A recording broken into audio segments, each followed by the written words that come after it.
Assalamualaikum warahmatullahi wabarakatuh. Hai guys, nama saya Suci Dwi Rahayu dari kelas 11 OTKP 1. Jadi saya diberi tugas nih sama guru mata pelajaran sarana dan prasarana untuk menjelaskan dan memilih dari bab 1 sampai bab 3. Nah, di situ saya memilih untuk menjelaskan bab 1 tentang memahami administrasi sarana dan prasarana kantor. Tapi sebelum kalian nonton video ini, saya mohon banget nih guys, jadi kalian subscribe channel akun ini, terus kalian like, terus kalian share ke teman-teman kalian juga ya. Nah, jadi kita lanjut aja ke materi yang akan kita bahas sekarang, yaitu tentang bab 1, memahami administrasi sarana dan prasarana kantor. Pasti banyak nih yang tanya, apa sih administrasi itu? Nah, jadi di sini administrasi itu mempunyai dua pengertian. Yang pertama, pengertian dalam arti sempit, dan yang kedua, pengertian dalam arti luas. Nah, pengertian administrasi dalam arti sempit itu yaitu kegiatan ketatausahaan yang meliputi kegiatan surat menyurat, catat mencatat, pembukuan, dan pengarsipan. Nah, pengertian administrasi dalam arti luas itu yaitu proses kerjasama beberapa individu secara efisien untuk mencapai suatu tujuan. Nah, di dalam administrasi itu juga mempunyai ruang lingkup. Nah, diantaranya itu yang pertama, menerima, yang kedua, menghimpun, yang ketiga, mencatat, yang keempat, mengolah, yang kelima, menggandakan, yang keenam, mengirim, dan yang terakhir itu menyimpan. Kita udah ngebahas nih tentang administrasi. Nah, sekarang kita gantian. Apa sih arti dari sarana dan prasarana? Nah, jadi arti dari sarana dan prasarana adalah segala sesuatu yang merupakan penunjang utama terselenggaranya suatu proses usaha, itu berupa usaha, pembangunan, atau proyek seperti itu. Nah, jadi dapat disimpulin nih dari beberapa tadi yang dijelasin. Administrasi sarana dan prasarana itu apa sih?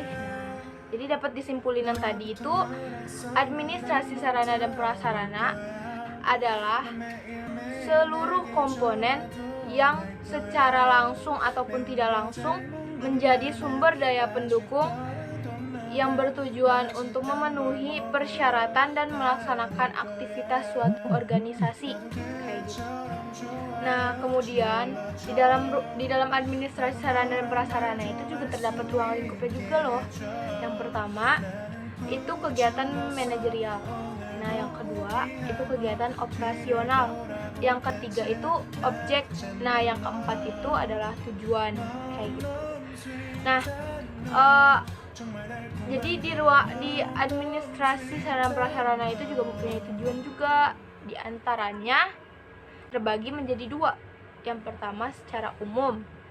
Nah, kalau secara umum itu administrasi sarana prasarana itu mempunyai tujuan untuk melayani secara profesional di bidang sarana dan prasarana dalam rangka terselenggaranya proses administrasi secara efektif dan efisien. Nah, sementara tujuan administrasi secara khusus itu yang pertama itu mampu menyiapkan data dan informasi dalam rangka menentukan rencana kebutuhan barang.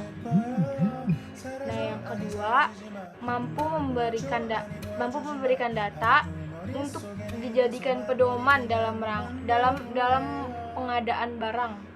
Nah, yang ketiga itu mampu memberikan data dan informasi dalam menentukan keadaan barang. Yang keempat, mampu memberikan data dalam rangka memudahkan pengawasan barang. Dan yang terakhir, mampu memberikan data dalam rangka mengontrol serta evaluasi sarana dan prasarana dalam perusahaan. Sementara itu, administrasi sarana dan prasarana juga mempunyai fungsi. Di antaranya, mempercepat proses pelaksanaan pekerjaan, meningkatkan produktivitas kerja, meningkatkan hasil kerja yang berkualitas dan terjamin, melengkapi fasilitas untuk segala kebutuhan yang diperlukan, menimbulkan rasa nyaman bagi pihak yang berkepentingan dalam pekerjaan, dan yang terakhir itu memberikan kontribusi yang optimal kepada instansi atau perusahaan baik pemerintah ataupun swasta. Nah, tadi kita ini udah menjelaskan ya pengertian dari administrasi sarana dan prasarana. Terus kita udah tahu nih apa itu tujuan dari administrasi sarana dan prasarana, apa itu fungsi dari administrasi sarana dan prasarana. Nah, jangan ketinggalan juga di administrasi sarana dan prasarana dia juga mempunyai prinsip gitu. Di antaranya yang pertama itu prinsip pencapaian tujuan. Nah, yang kedua itu prinsip efisiensi. Yang ketiga itu prinsip administratif. Yang keempat prinsip kejelasan tanggung jawab. Dan yang kelima itu prinsip kohesifan.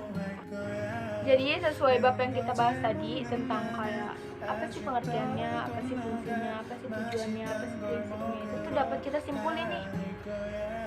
Kita simpulin yaitu administrasi sarana dan prasarana adalah kayak seluruh komponen yang secara langsung atau tidak langsung menjadi sumber daya pendukung dan bertujuan untuk memenuhi persyaratan dan melaksanakan suatu kegiatan di organisasi tersebut gitu.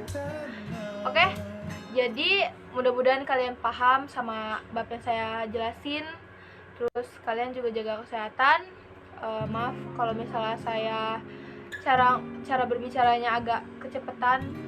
Oke, jadi terima kasih ya semua yang sudah menonton video ini. Dan pokoknya ingat harus jaga kesehatan.